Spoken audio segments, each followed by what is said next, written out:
Hello everybody, welcome back to 47 and Counting. My name is Gray, Skylar's back. Hello. And today, fronting is Jeremy, and I'm about to say something that's going to seem really irrelevant unless you read the title of the video. I have never had a true addiction. I have gotten close-ish. I caught it early enough that it was alcohol. I caught it early enough that I can still drink occasionally, but I am very particular with how I indulge. And other than that, I've never had any past experience with myself having an addiction. I've certainly had dependencies, but that's not really the same thing. And I am also, as an alter, someone who holds... so the general term is just a self-destructive alter. I'm very self-destructive. Or at least I have those urges and I try not to act on them. One of my self-destructive habits is wanting to get addicted to nicotine. And that layers into the BPD, maybe if I'm manic, it layers into the bipolar, it layers into a lot of stuff. But at the end of the day, I am someone who has no reason to be struggling with thoughts like this, yet I do. And my friend here, who you can introduce yourself however you want, is going to interview me. Yes, I am. I'm Skylar. I don't know if you haven't seen the last video. I am a friend of Gray's who is, first of all, a singlet. And therefore, we each have insight that the other does not have, so that's kind of what this is about. Right. But I have prepared... Oh, my pronouns are they, them, and I'm gay. So I prepared 5 questions for you. Before we get to the questions, I also wanted to say, because I forgot about this, I have a nicotine addiction. I usually vape. Sometimes I don't smoke cigarettes. Not that I judge people who do, but I just don't. But I usually vape. And yeah, so from my nicotine addicted point of view, that's kind of where the questions are coming from. And it's not, you'll see. Yeah, I'm excited to hear what you put down, because I'm not worried. I know you're not going to make me feel bad. Yeah, and if you don't want to answer any of these, I can think of something else. Yeah. All right, so I would like to hear a little bit about your source trauma related to substances. Are there specific substances you're drawn to? Obviously, you've mentioned nicotine, but if you wanted to talk about something else too, you could. So I don't talk about this too typically because I don't like being compared to my source, but I feel like it's relevant here and I don't mind talking about it. I am a fictive, I almost said ficklet. Yeah. I'm a ficklet. I am a fictive of Jeremy Blair from Outlast. If you know anything about Jeremy Blair, you know he's one sadistic fuck. But he also does a lot of cocaine. He smokes weed, which I don't, that's unrelated, but it's a substance, I guess. Yeah. But, he does a lot of coke. And something I've seen, if I didn't see this in other systems, I would be convinced I was making it up. There is something called source trauma, if you don't know, and source, etc., where you can pick up things from your source that maybe you beforehand had nothing to do with. For me, I do find myself wanting badly to do cocaine. I romanticize it in my head, and I have to back up and tell myself that's not. And they don't romanticize it in the game, but because my source, and I'm also, because before Val and I realized we were not singlets, we role-played under alter names that we didn't realize were alters, like Traeger and Jeremy. And what's happening? The little bottle is rolling across the floor. That's so funny. And in those role plays, one memento. Hey. And anyway, in those role plays, Jeremy Blair's cocaine addiction was something that while we tried to handle tastefully as much as we could, it was something that he had to heal from. And so I'm just as much a source of our, whoever we were before we realized we were a system, that headcanon that we had of Jeremy as we are of actually Jeremy Blair. So, that being said, cocaine addiction was present in both forms. So, I truly believe that is where a lot of it comes from. I won't talk about this too much, but I do have some trauma when it comes to people in my life being addicted to, like, alcohol, for example. I have some trauma there, which also does feed into it, but I do believe a big part of it is the source connection. Yeah. That's fair. Very interesting. I think that the source connection feeds off my already there form of wanting to self-destruct. Because I'm never like, ooh, I want to go do cocaine. It will improve my whole life. I don't think like that. I think like, I want to do cocaine. It'll make me feel better right now. It'll make me feel fantastic right now. And who cares about what happens after? Okay. Did you have anything else to say on that? Okay. Second question, what keeps you from trying addictive substances? Honestly, I hope this is okay to say, but a big part of it is seeing how much you are in pain. And not just, like, your own direct pain, but also the pain you feel of inflicting it on, for example, like our cats or me and Val, which I don't feel that way, but I know you do. Yeah. And so I would say half of it is that. Half of it is seeing it in the flesh with someone that is not using it as an excuse to hurt me. Because if you're using it as an excuse to hurt me, I don't care anymore. But you don't do that. You, like, yes, you occasionally lash out, but so do I. And I don't think it even, like, maybe some of the time it has to do with the addiction, but not really. Yeah. And... ooh, I lost my train of thought.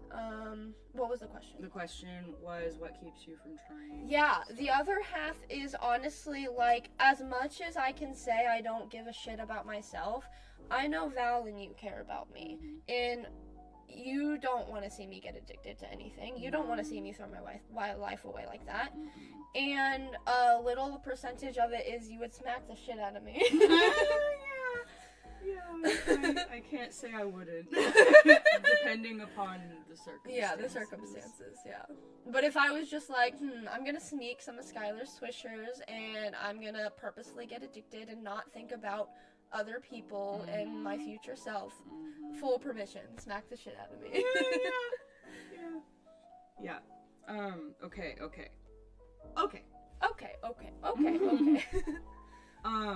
And you kind of already talked about this next question a little bit, but if you want to talk more about it, have you ever come close to substance addiction? Yeah, I certainly have. I'll need to put trigger warnings at the beginning of this video. Yeah, so I was almost addicted to alcohol.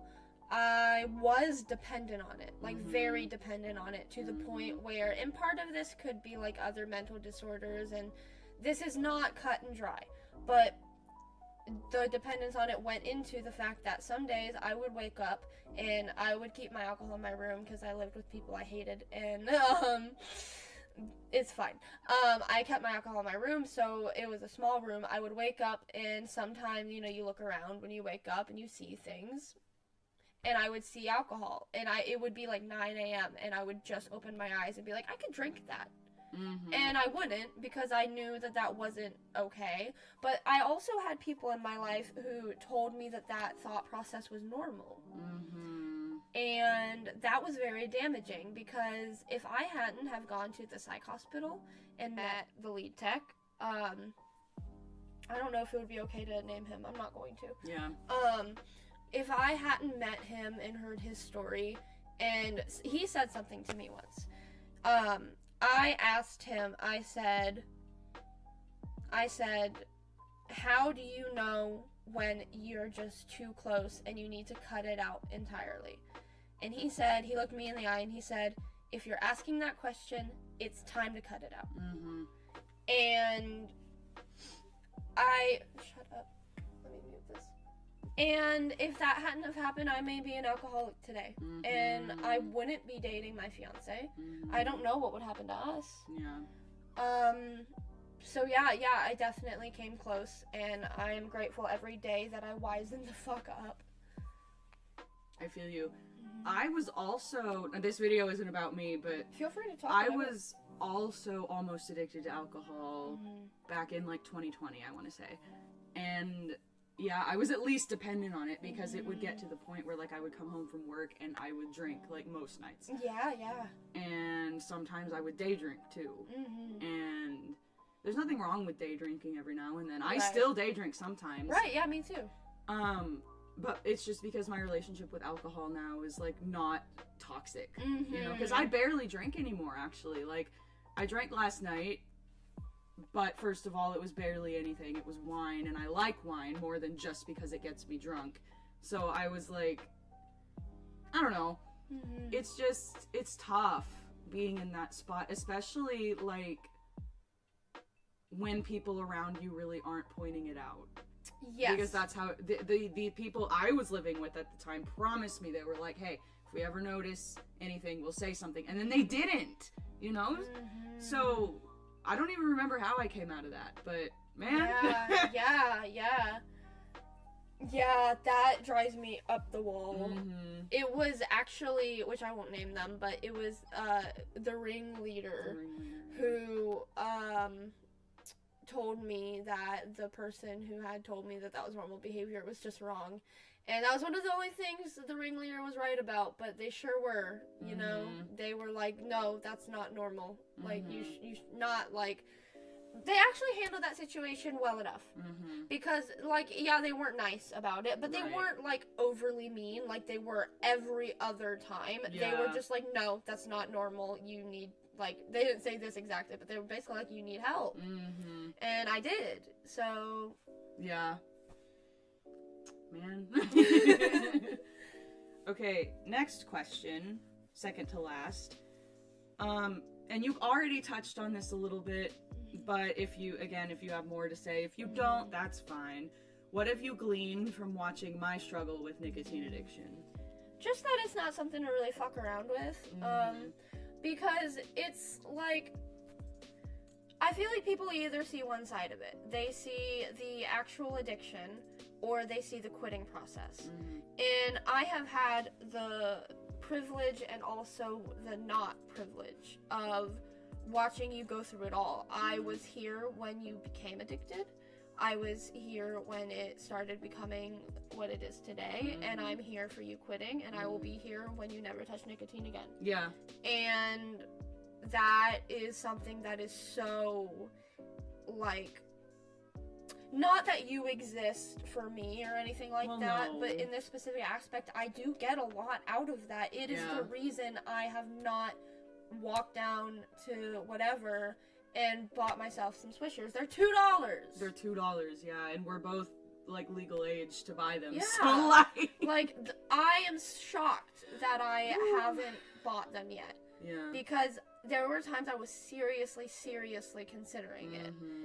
But I thought about it, and I was like, first of all, you would literally lose Skylar probably. Like, if it went a certain way, you would lose Skylar. And that's not worth it to me. And also, I just, like, even if like I said before, even if I don't care about myself, I don't want to put y'all through another person in the house having a nicotine addiction, or any addiction. Yeah, that's valid. I mean, yeah, there are things I've learned from having a nicotine addiction that, like, lessons I'm grateful for. It's not worth having the addiction, but it's like, I know things now that I didn't before about both myself and addiction in general, and I feel like the nicotine addiction will make me more careful about other substances. Yeah, for sure, and that is so important, because, like, I'm not, like, a substance hater unless it's, like, just not good for you in any way, but you need to be careful. Even weed. If you've never smoked weed before, take it slow. Take it so slow. Figure out what your tolerance is. Figure out... Shut up. Sorry, no, I'm thinking about... I'll get to that in a minute. You go ahead. Think about, like, make sure you don't have adverse symptoms, especially if you're like me and you have a history of psychosis. A lot of people with that won't smoke weed, and that's so valid, but for me it helps my psychosis. Because for me, weed really slows down my thought process, and I'm already like someone with psychosis who is able to separate my two brains, if you will. The brain that's like, everything is awful, someone's trying to break in, the world is ending, etc. And the one that's like, hey, you know, that's not logical. I can't really get in touch with the logical part, but I can let it flavor my actions.